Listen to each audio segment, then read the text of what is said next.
Next up, we have Ryan Dudlay. He's the State Policy Manager at the Freedom from Religion Foundation. Ryan Dudlay has spent his career turning values into action.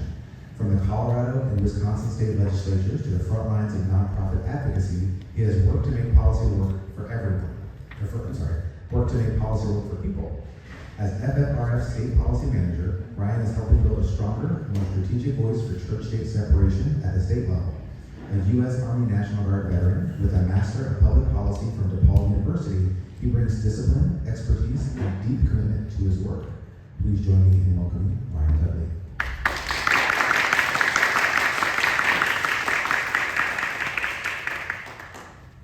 All right, thank you, Jason. And thank you everybody for being here.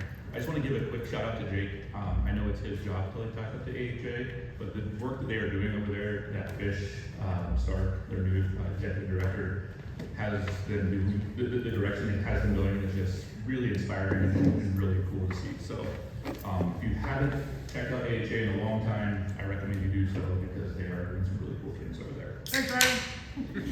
I'll pay you later. I thank you. Yeah, I'll see you on that stuff, right? Yeah. So, yeah, like Jason said, my name is Ryan Dudley. I'm the State Policy Manager at the Freedom from Religion Foundation. So I get to talk about religion and politics at work, which makes me a really fun dinner guest with my conservative family. They love when I get out of dinner. So, but it's nice to be around like-minded people. And I think today I'm going to talk about, as you can see, Project 2025, which I'm sure you're all like, I wish we were done with this. But I have to instill a little bit of pain to talk about what we can do to kind of overcome it.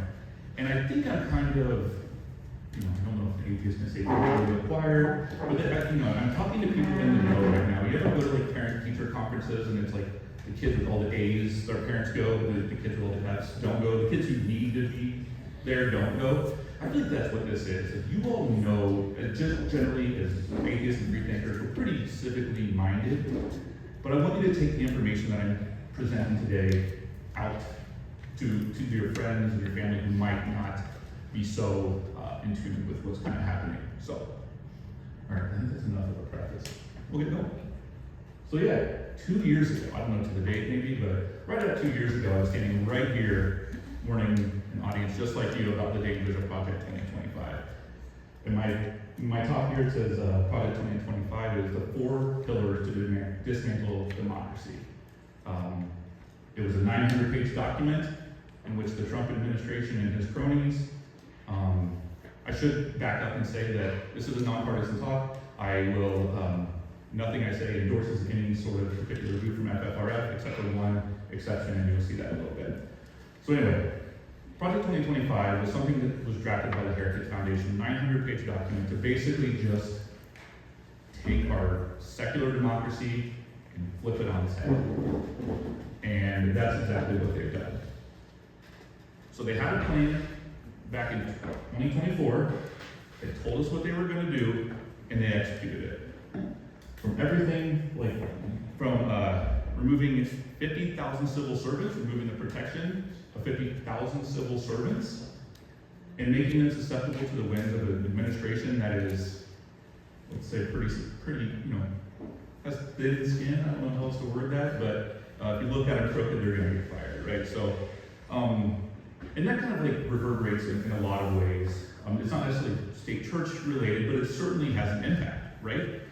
Another thing that they were looking to do, or to their mind, I think have done, but have done somewhat successfully, is dismantle the Department of Education.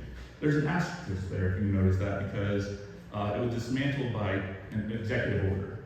But if anybody knows about the Constitution, you cannot just take an agency, executive order it out of business. It has to be an act of Congress. They're trying, and they're doing everything they can without an act of Congress to dismantle the Department of Education. I don't know if everybody saw the news on Tuesday, but the Office of Civil Rights within the Department of Education was removed from their jurisdiction and put into the Department of Justice. Special education, the Office of Special Education, was removed from the purview of the Department of Education and put under HHS. So right now, special education is being oversaw by RFK Jr. I want that to kind of sink in. And this is what happens when you elect people who are unqualified and ideologue. So, yeah. They removed Title IX protections for LGBTQ students. So in April 2026, the Department of Education tore up an agreement that protected transgender, gender nonconforming students from discrimination. These agreements were in place specifically because because students had been targeted at these schools, at these particular schools. So these Title IX protections that were in place, not just on a whim, not just because we thought it might happen, it's happening. Transgender and gender nonconforming students no longer have protection under Title IX. VA services proposed, so they're trying to remove, no they have actually, sorry, I should get to my notes, but the VA has halted all abortion care counseling, denying access to even the survivors of rape and incest. At the VA, to our veterans who need this the most. As a veteran, of course I can say that, right? Like, this is critical care that's being removed. I don't know if you all heard about the federal voucher program that they posed. They put it back to the governors, of course, but yeah, it's going to be a $30 to $50 billion a year hole. Of course, in Iowa, you all know a little bit about vouchers, unfortunately. Kim Reynolds has really made sure of that, and I'll talk about here in a little bit. But that's another way to chip away. The White House Faith Office was established. How many faiths do you think were involved in this, right? I think we can guess. They actually just put out a horrible documentary that, like, I don't even get what they were trying to do. They were trying to compare the War of 1812 to plights of these persecuted Christians, and it was almost, if it wasn't so impactful, it would have been laughable, right? Like, there was like, oh, see how they fought in the War of 1812? Well, we're fighting too. What are you talking about? Makes no sense. But they're doing it. So, yeah. So these are things that they told us they were going to do, and they did.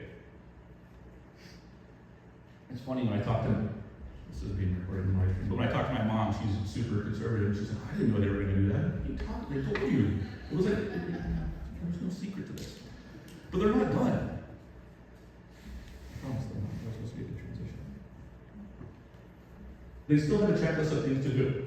So like I said, you cannot just dismantle the Department of Education by an executive order. As much as Trump wants to do that, it takes full congressional approval to do that. That means House and 60 votes in the Senate, unless you can kind of put it in reconciliation. But long story is, the Department of Education has been weakened. They want to completely dismantle it.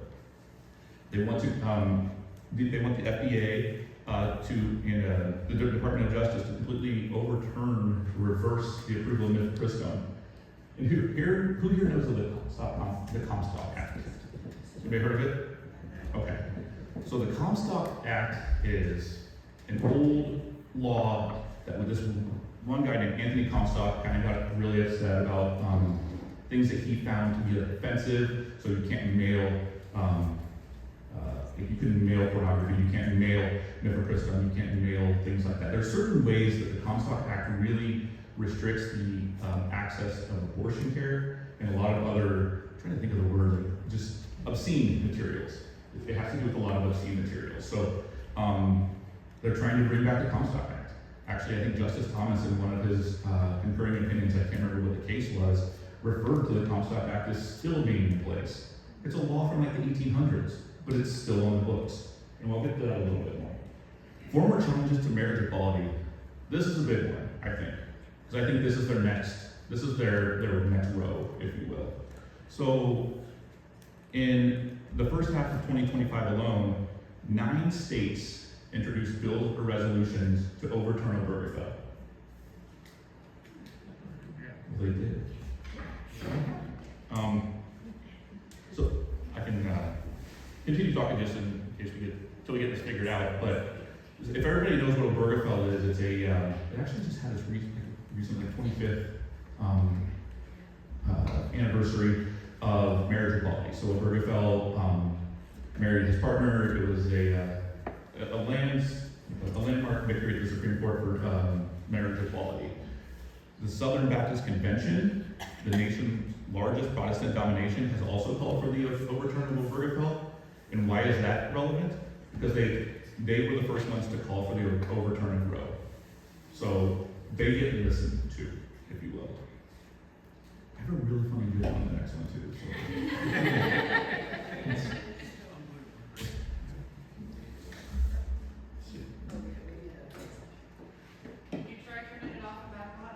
That's the extent of my tech knowledge.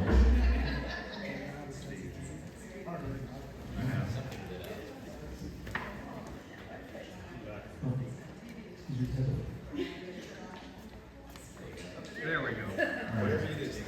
Thank you. I told you guys they step up their game and unbelievable. Thanks, Jake.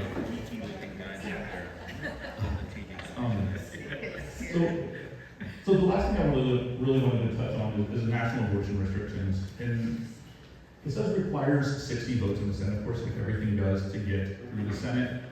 But one thing that really concerns me is that they kind of tie this into a reconciliation package, and that is, what that means, it only requires a simple majority. That's usually just supposed to be for budget and things of that nature, but, you can get, their lawyers can get pretty tricky with all this stuff. But look, abortion restriction is somehow a budget issue. So, look out for that. That's kind of what they still want to do. They told us exactly what they were doing. Does everybody know what this clip is? I think it's fun. Does anybody know what this is? Dennis Green, so back in like 2006 when they lost to my beloved Chicago Bears, got up at a podium like this and he started banging on. He said, they are who we thought they were. And we let them off the hook. He got really mad at the reporter for this. But I think this is the case. I think this is important because they told us who they were, they got voted in, and now we're suffering the consequences. So why am I telling you this? Am I not just telling you this that it's a nice sunny day out, I'm not trying to bring your moods down. I'm trying to call on and, to incentivize action here, I guess is what I'm trying to say.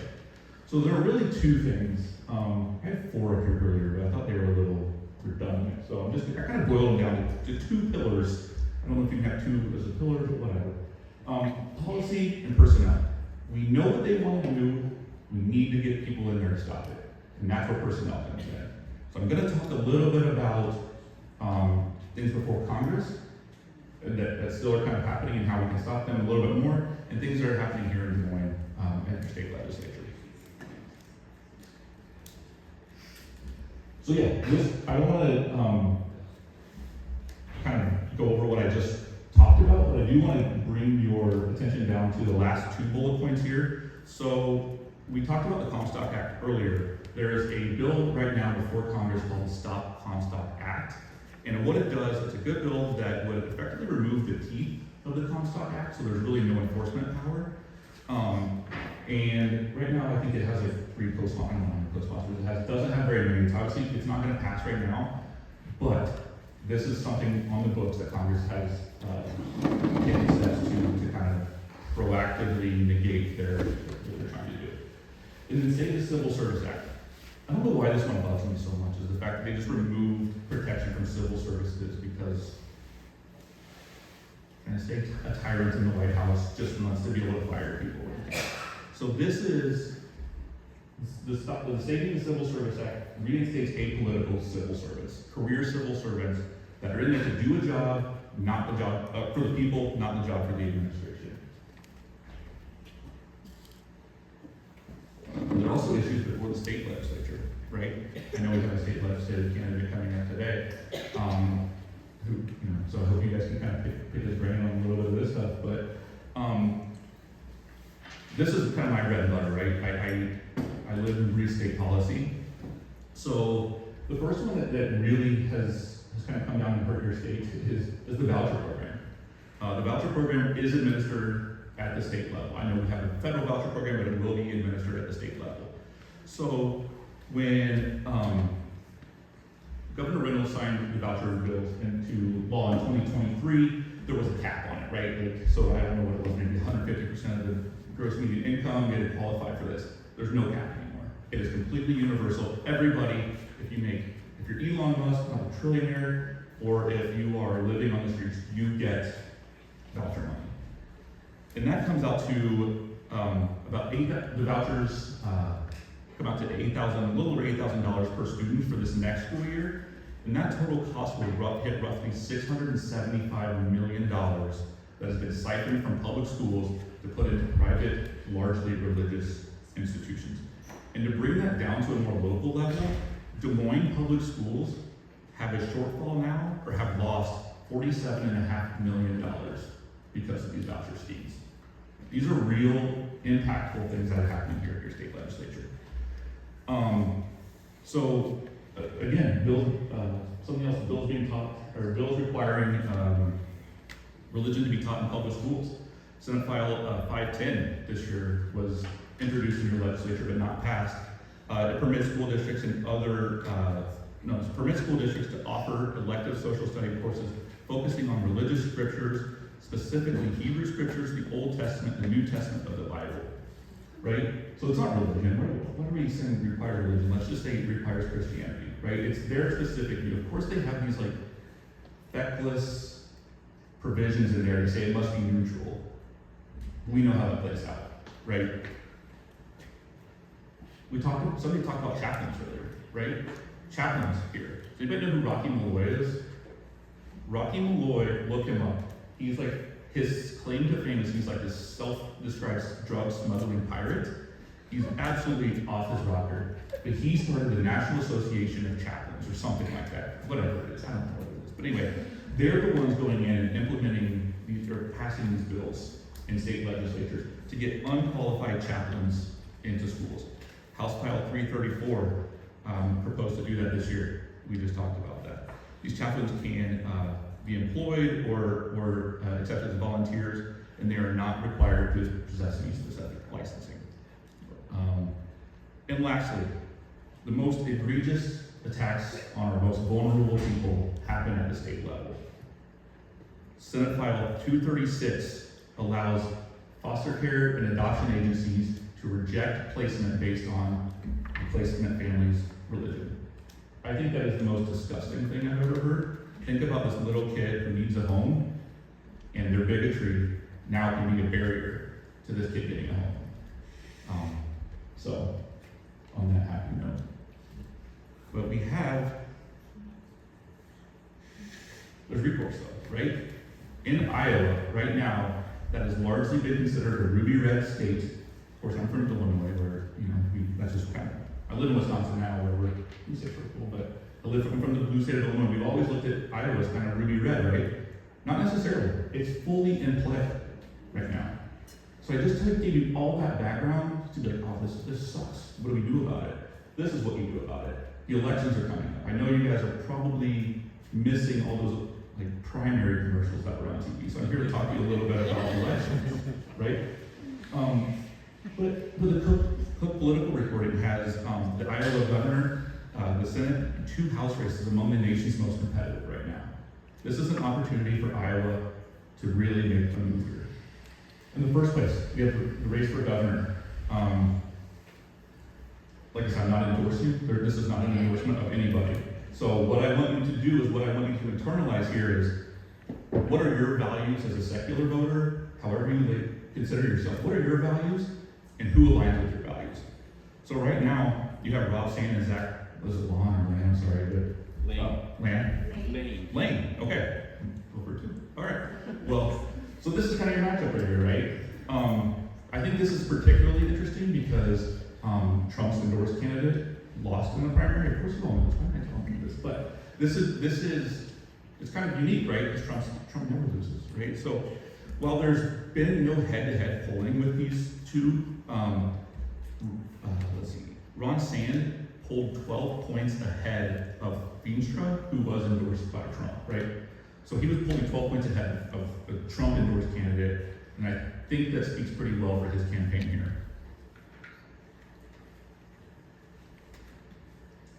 This is a map from 270 to win. Does anybody follow 270 to win? Really good polling data out there. I think they're one of the best that I follow.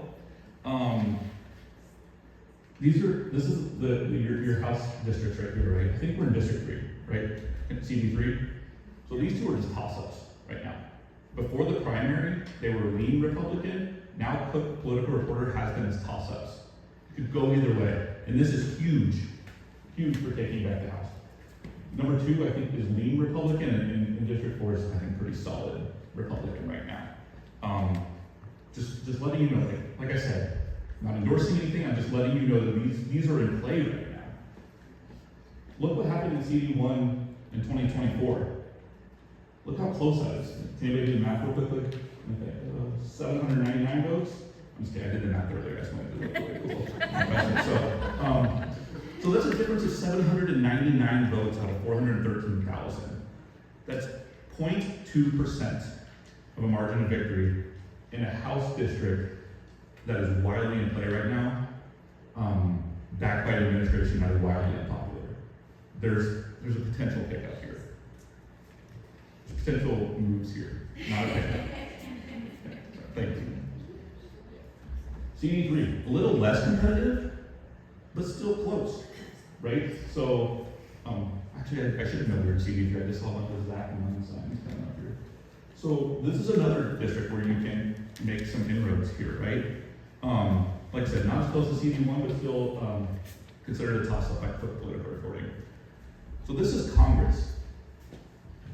Again, my bread and butter is the state, right? So these are your state house districts, right? So the light red is your red incumbents who are not going anywhere. Your dark red is a red incumbent who's retiring. And the same with the blues, right? Your light blue is an incumbent Dem, and then your dark blue is a Dem who's retiring. So right now, Republicans currently have a 67 seat supermajority. But Cook, I think it was Cook Political Reporting, predicts that they'll break that supermajority. Why does that matter? I want to kind of like wrap this all up in a neat package. Breaking the supermajority, I'm under no illusions that it's going to be a Democratic legislature. It's just not going to be. If you can break that supermajority, if you can get a decent individual in a governor's seat, you have a recipe for at least guarding against terrible legislation. So I think this is really important here. Your Senate, know who your state Senate seats are. It's kind of the same thing here. There are 25 seats up in November for the state Senate. Same thing here is light red is an incumbent who's staying, dark red is an incumbent who's going. Same with the blues as well. So right now, Republicans currently have a 33 to 17 majority in the Senate, but this is, it's still in play, and then you can kind of see where Des Moines is down here, kind of broken out a little bit better. So these are your state house races. So hopefully Jason doesn't mind. But your local races also matter. I said there was a little small caveat for endorsement. We did, as FFRF Action Fund, endorse Jason on his race for county supervisor. So if you're in Jason's district, we can officially endorse him. So I love local races too. Local races, you get more bang for your buck. There's a candidate literally right there running for something. You go ask a question, right? This is, sorry if somebody's gonna run up to you and ask you all sorts of, talk your ear off. But this is how accessible they are, right? And they still have really strong pull on the ground in things that matter to you. And I think a lot of people don't know who's running, right? Like, I don't know, I do this for a living, and I don't know who's running for my county supervisor in Dane County, Wisconsin, right? I have no idea. So how do you get there? You could do some research.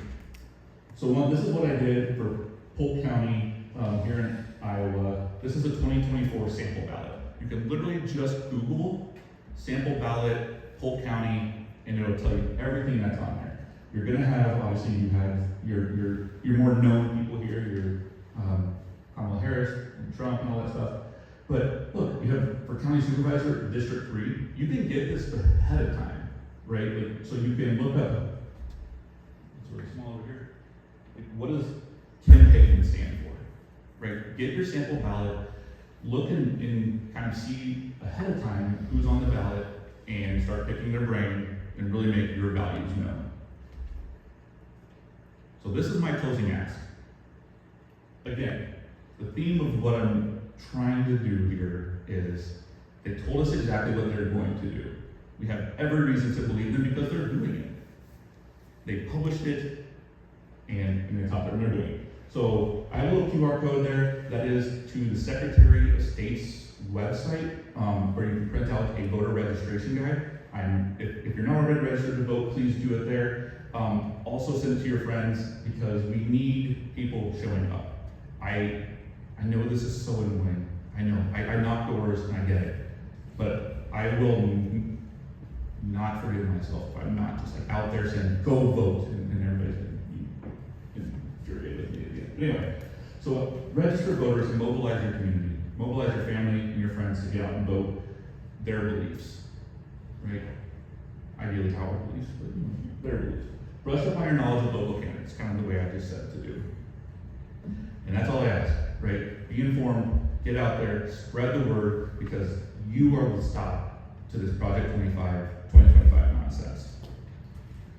And with that, I will open up for questions. This is what ChatGPT and an audience of atheists asking questions looks like. There you go. Question everything. I like that. That's good. So there's my email. ffraction.org is our Action Fund website. You can see all of our endorsements there, and everything else that we're doing. So